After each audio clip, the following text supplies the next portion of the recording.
Bismillahirrahmanirrahim. Assalamu alaikum dear students. Today we discuss about chapter number 7 of book 2 Organic Chemistry. Fundamental Principles of Organic Compounds. तो students बाकायदा इसका आगाज़ करते हैं. Chapter number 7 है.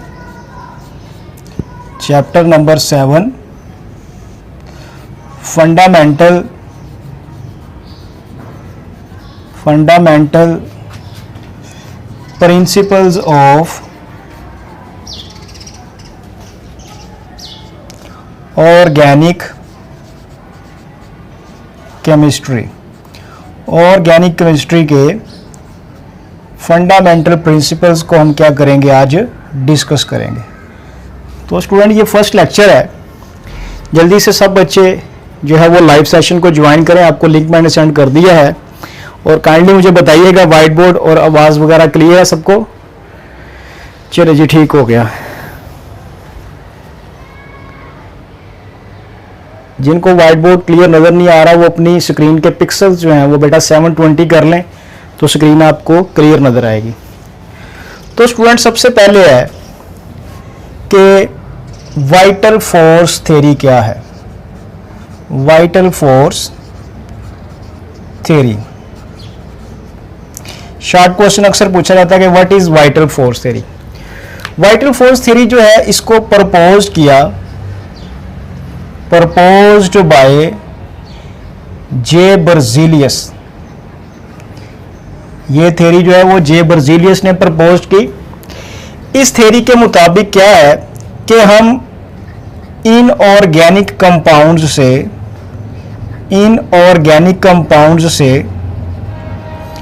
Organic compounds को synthesise नहीं कर सकते. Organic compounds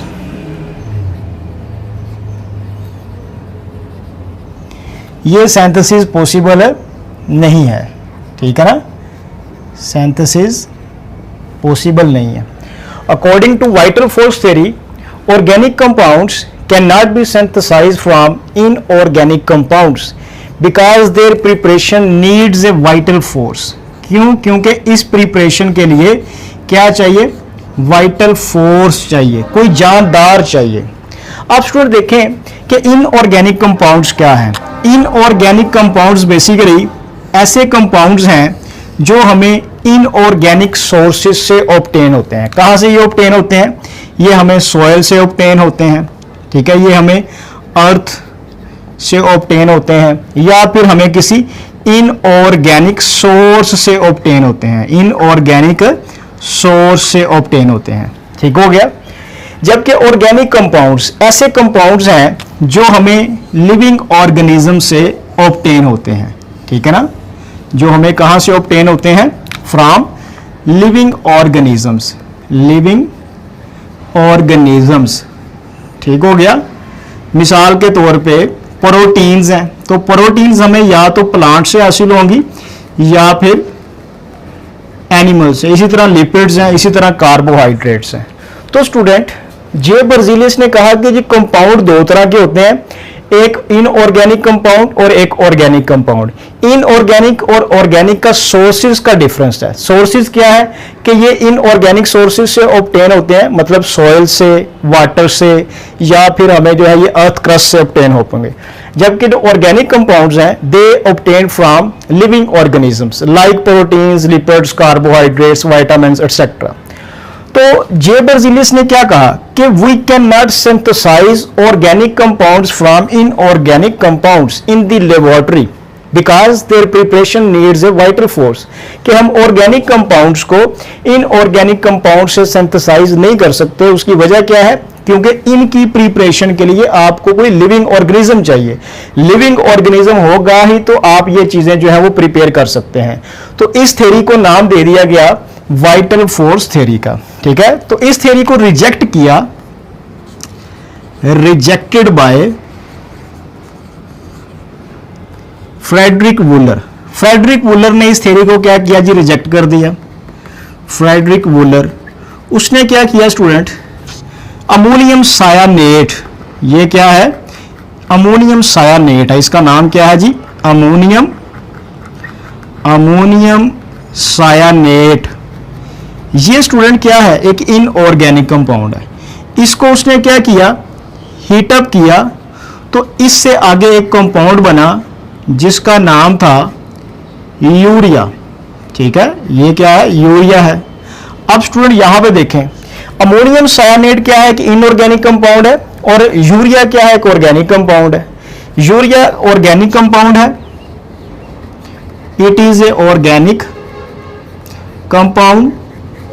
second student, urea जो है ये found in urine of mammals, ये मैमल्स के यूरिन में पाया जाता है।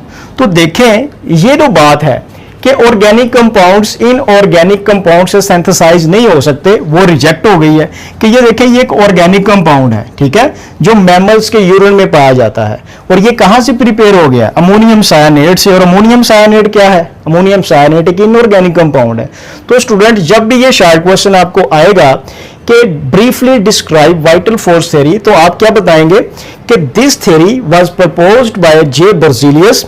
According to this theory, organic compounds cannot be synthesized from inorganic compounds in the laboratory because their preparation needs a vital force. Vital force being a living organism. This theory was rejected by Frederick Wöhler. Frederick Wöhler convert ammonium cyanate, that is inorganic compound, into organic compound, that is urea. Urea is organic compound and it is present in the urine of mammals. ठीक हो गया। तो ये short question जब आएगा कि what is vital force theory, उसमें आपने ये सारी बातें लिखनी है। ठीक हो गया स्टूडेंट्स। तो अब आपसे क्वेश्चन पूछा जाए कि which is the first synthetic organic compound, सबसे पहला सिंथेटिक ऑर्गेनिक कंपाउंड कौन सा है, तो वो कौन सा है स्टूडेंट, वो यूरिया है। बात की समझ लग गई। अब स्टूडेंट हम नेक्स्ट डिस्कस करते हैं कि ऑर्गेनिक कंपाउंड्स जो हैं इनकी कंपोजिशन क्या है, क्योंकि जब कोई चीज डिस्कवर होती है उसके बाद हम उसका एनालिसिस करते हैं। ठीक है ना। तो एनालिसिस में हम ये देखेंगे कि ऑर्गेनिक कंपाउंड्स जो हैं इनकी कंपोजिशन क्या होती है, यानी कि ऑर्गेनिक कंपाउंड्स के अंदर कौन कौन से एलिमेंट्स जो हैं वो फंडामेंटल पाए जाते हैं, ये अब हम डिस्कस करते हैं।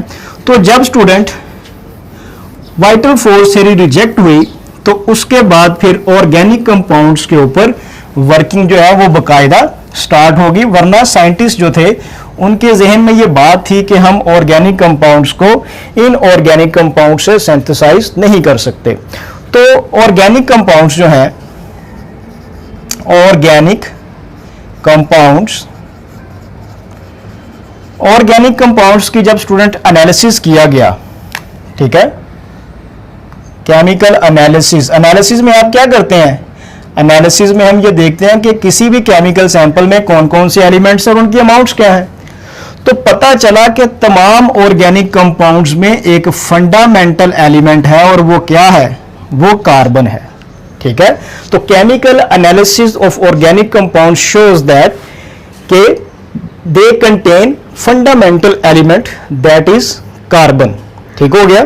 तो ऑर्गेनिक कंपाउंड्स में कार्बन के साथ कुछ और एलिमेंट्स भी पाए जाते हैं। वो कौन कौन से स्टूडेंट्स, वो हाइड्रोजन है, वो नाइट्रोजन है, वो ऑक्सीजन है, वो सल्फर है। ठीक हो गया। ये कुछ एलिमेंट्स हैं जो ऑर्गेनिक कंपाउंड्स में पाए जाते हैं, जबकि कार्बन एक ऐसा एलिमेंट है जो तमाम ऑर्गेनिक कंपाउंड्स में पाया जाता है। बाद में देखा गया कि ऑर्गेनिक कंपाउंड्स में कार्बन और हाइड्रोजन दोनों ही पाए जाते हैं, तो जिस वजह से ऑर्गेनिक कंपाउंड्स को एक नया नाम दे दिया गया हाइड्रोकार्बन्स का। ठीक हो गया स्टूडेंट्स। तो यहां से ऑर्गेनिक कंपाउंड्स का नेम क्या पड़ गया जी, हाइड्रोकार्बन्स। तो अब स्टूडेंट जो ऑर्गेनिक कंपाउंड्स की मॉडर्न डेफिनेशन है वो क्या है, the compounds of carbon and hydrogen are called hydrocarbons. और सिंपल अगर कार्बन के कंपाउंड्स कहें तो उसको आप क्या कहेंगे, ऑर्गेनिक कंपाउंड्स। तो जो प्रीवियस डेफिनेशन थी वो क्या थी कि compounds obtained from living organisms are called organic compounds. वो जो है वो डेफिनेशन उस कंपाउंड की कंपोजिशन एक्सप्लेन नहीं करती। लेकिन केमिकल एनालिसिस को जब देखा तो तमाम ऑर्गेनिक कंपाउंड में कार्बन है। अब ये जो डेफिनेशन है कि the compounds of carbon are organic compounds and those organic compounds which contain carbon and hydrogen only, उनके लिए वर्ड क्या यूज करते हैं, हाइड्रोकार्बन्स का। तो इस तरह मॉडर्न डेफिनेशन जो हाइड्रोकार्बन्स की है वो इसकी कंपोजिशन को भी एक्सप्लेन कर रही है। बात की समझ लगी? तो अब स्टूडेंट ऑर्गेनिक केमिस्ट्री की जो डेफिनेशन है वो क्या बनेगी, द स्टडी ऑफ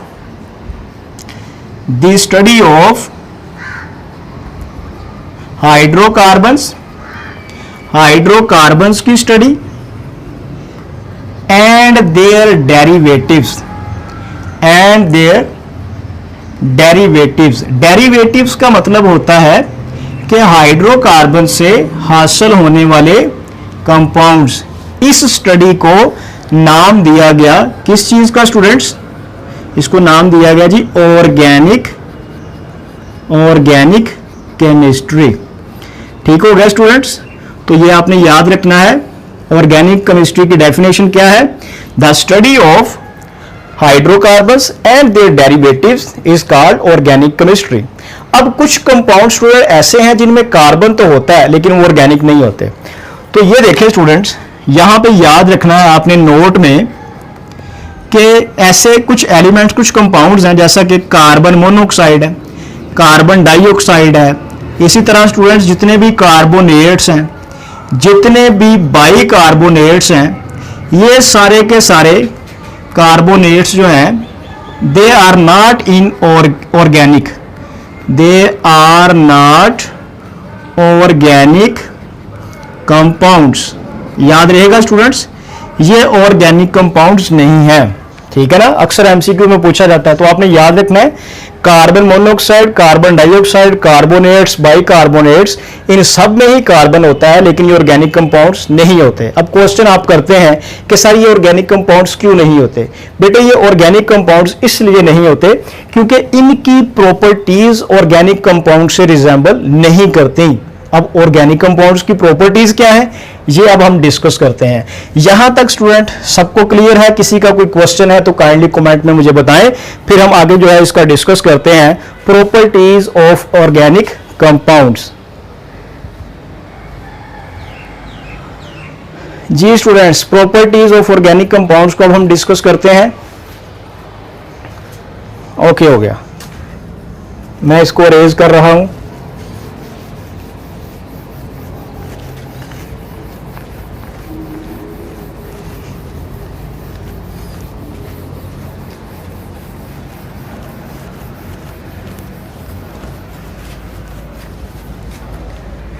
प्रॉपर्टीज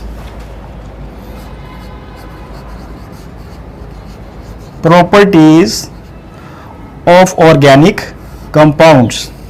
ये बेटे एक लॉन्ग क्वेश्चन है, ठीक है, इस चीज को याद रखना है कि प्रॉपर्टीज ऑफ ऑर्गेनिक कंपाउंड क्या है, एक लॉन्ग क्वेश्चन है। तो स्टूडेंट सबसे पहली प्रॉपर्टी कि ऑर्गेनिक कंपाउंड्स में कार्बन क्या शो करता है, कैटिनेशन का फिनोमिना शो करता है। कैटिनेशन, ठीक हो गया स्टूडेंट? कैटिनेशन क्या चीज है?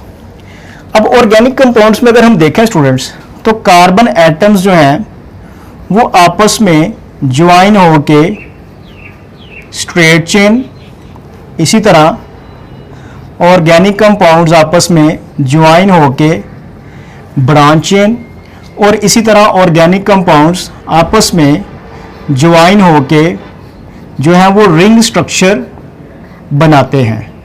ठीक है, तो ये जो स्टूडेंट कार्बन की सेल्फ लिंकिंग कैपेबिलिटी है इसे आप क्या कहते हैं, कैटिनेशन कहते हैं। ठीक है, कैटिनेशन क्या है? The self linking property of carbon is called catenation. ठीक है, तो कैटिनेशन की वजह से स्टूडेंट ऑर्गेनिक कंपाउंड बड़ी वास्ट वैरायटी के हैं और मिलियंस हैं, इनके तादाद में ये बहुत ही ज्यादा होते हैं। याद रहेगा स्टूडेंट? तो कैटिनेशन क्या है? कार्बन एटम्स की सेल्फ लिंकिंग एबिलिटी कैटिनेशन कहलाती है। ठीक है, अगर आपसे पूछा जाए कि व्हाट इज कैटिनेशन, तो आप यहां पे दो बातें बताएंगे कि self linking property of carbon is called catenation. Second आप बताएंगे स्टूडेंट कि this is the fundamental property that carbon shows in organic compounds. अब CO2 में, कार्बन मोनोऑक्साइड में, कार्बोनेट्स में कार्बन ये वाली प्रॉपर्टी शो नहीं करता, इस वजह से वो ऑर्गेनिक नहीं है। तो सेकंड चीज स्टूडेंट, कैटिनेशन ही वो रीजन है जिसकी वजह से ऑर्गेनिक कंपाउंड्स बहुत ज्यादा वास्ट वैरायटी के हैं। ठीक हो गया स्टूडेंट। इसी तरह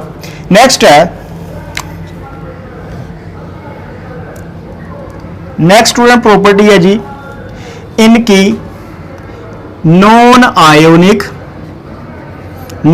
आयोनिक नेचर। अब स्टूडेंट अगर देखा जाए तो ऑर्गेनिक कंपाउंड्स जो हैं इनमें क्या होता है, ऑर्गेनिक कंपाउंड्स के अंदर कार्बन, कौन कौन से बॉन्ड पाए जाते हैं देखें जरा। कार्बन कार्बन का बॉन्ड हो सकता है, कार्बन ऑक्सीजन का बॉन्ड हो सकता है, कार्बन हाइड्रोजन का बॉन्ड हो सकता है, ऑर्गेनिक कंपाउंड्स में कार्बन नाइट्रोजन का बॉन्ड हो सकता है, कार्बन सल्फर का बॉन्ड हो सकता है। अब स्टूडेंट ये सारे के सारे जो बॉन्ड हैं ये किस नेचर के हैं, ये कोवलेंट नेचर के हैं। ये किस नेचर के हैं, कोवलेंट बॉन्ड्स हैं ये। ठीक हो गया। तो स्टूडेंट जब ऑर्गेनिक कंपाउंड्स में सारे बॉन्ड ही कोवलेंट नेचर के हैं तो इसका मतलब क्या है, ऑर्गेनिक कंपाउंड्स किस नेचर के होंगे, कोवलेंट नेचर के होंगे, वो आयोनिक नेचर के नहीं होंगे, याद रहेगा। इसी तरह स्टूडेंट्स हम यहां पे देखते हैं कि इनकी होमोलोगस सीरीज।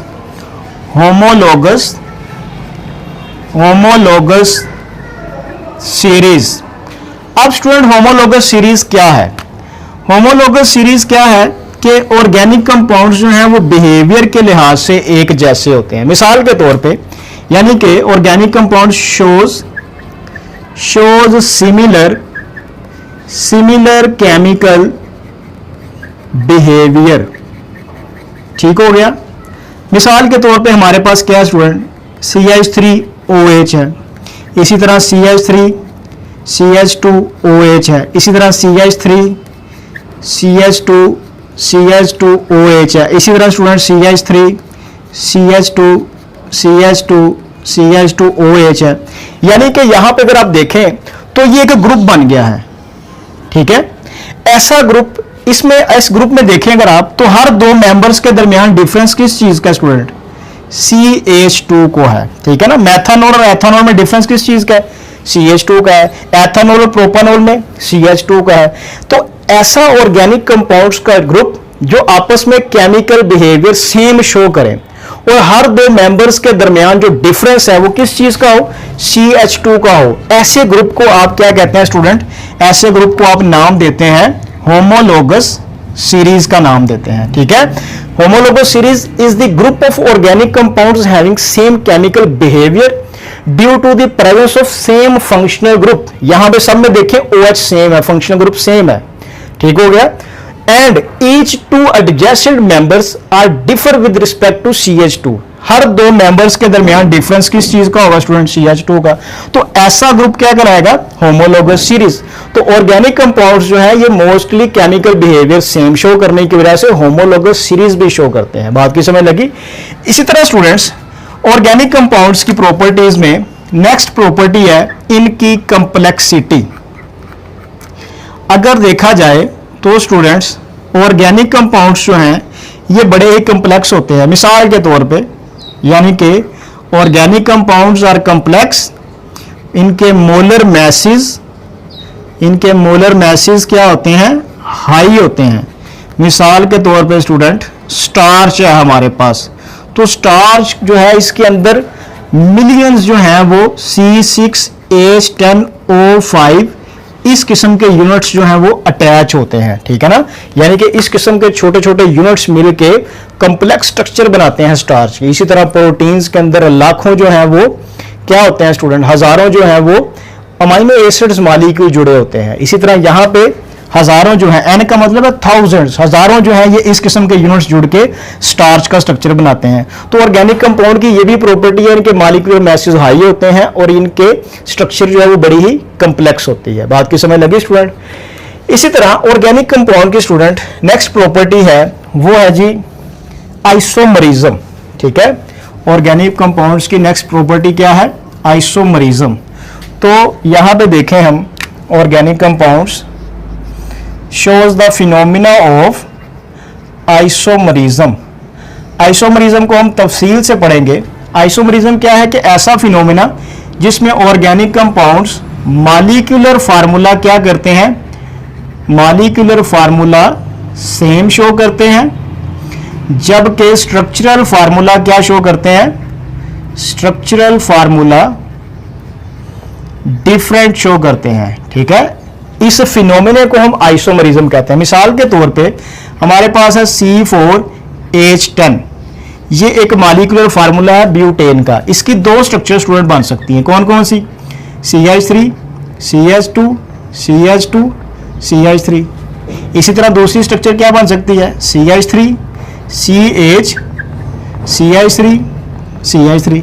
इसका नाम क्या है? N प्रोपेन, और इसका नाम क्या है? आइसोप्रोपेन। अब दोनों की देखें, ये ब्यूटेन है। ब्यूटेन जो है ये स्टूडेंट स्ट्रेट चेन भी शो कर रहा है, ब्रांच चेन भी। N butane, isobutane. क्लियर हो गया स्टूडेंट्स? तो यहां पे देखें दोनों कंपाउंड्स जो है इनका मॉलिक्यूलर फार्मूला सेम है, स्ट्रक्चरल फार्मूला डिफरेंट है। तो ऐसा फिनोमिना क्या कहलाता है? आइसोमरिज्म। और ऐसे कंपाउंड्स को हम क्या कहते हैं? आइसोमर्स कहते हैं। बात की समझ लग गई स्टूडेंट? उसके बाद है इनकी बेटे रेट ऑफ रिएक्शंस, ठीक है। ऑर्गेनिक कंपाउंड्स के rate of reactions, rate of reactions. अब देखें बेटे, हमारे पास क्या है? एक बीकर है, उस बीकर के अंदर क्या है? एसिड है। एक बीकर के अंदर बेस है, दोनों आयोनिक कंपाउंड है। आप दोनों को मिक्स करें, फौरन रिएक्शन हो जाएगा। बात की समझ लगी? लेकिन स्टूडेंट आपके पास कोई ऑर्गेनिक कंपाउंड हो, उसका अगर आपने रिएक्शन करवाना है तो पहले बॉन्ड ब्रेक करना पड़ेगा, उसके लिए एनर्जी देना पड़ेगी, फिर बॉन्ड की फॉर्मेशन होगी। इसका मतलब क्या हुआ? जो आयोनिक रिएक्शन होंगे उनके रेट ऑफ रिएक्शन बहुत ज्यादा होंगे, लेकिन जो कोवलेंट कंपाउंड्स हैं जैसा कि ऑर्गेनिक कंपाउंड्स, इनके रेट ऑफ रिएक्शन क्या होंगे? कम होंगे। यानी कि ये क्या होते हैं? स्लो रिएक्शंस शो करते हैं। ओके हो गया स्टूडेंट? और इसी तरह इनकी लास्ट प्रॉपर्टी है, और वो है जी इनकी सॉल्युबिलिटी। सॉल्युबिलिटी, ठीक है। तो ऑर्गेनिक कंपाउंड्स जो है बेटे, अगर ये नॉन पोलर होंगे तो ये वाटर में इनसॉल्युबल होंगे। अगर इनमें कोई पोलर ग्रुप होगा जो वाटर के साथ रिजेंबलेंस शो करेगा, अट्रैक्शन शो करेगा, वो वाटर में क्या होंगे स्टूडेंट? सॉल्युबल होंगे। बात की समझ लग गई स्टूडेंट? तो ये हैं वो प्रॉपर्टीज ऑर्गेनिक कंपाउंड्स की। ऐसे तमाम कंपाउंड जो ये वाली प्रॉपर्टीज शो करे वो ऑर्गेनिक कंपाउंड्स होंगे, जिनमें ये प्रॉपर्टीज नहीं होंगी वो क्या होंगे? इनऑर्गेनिक कंपाउंड्स होंगे। जी स्टूडेंट, यहां तक किसी का कोई क्वेश्चन है तो काइंडली मुझे बताएं।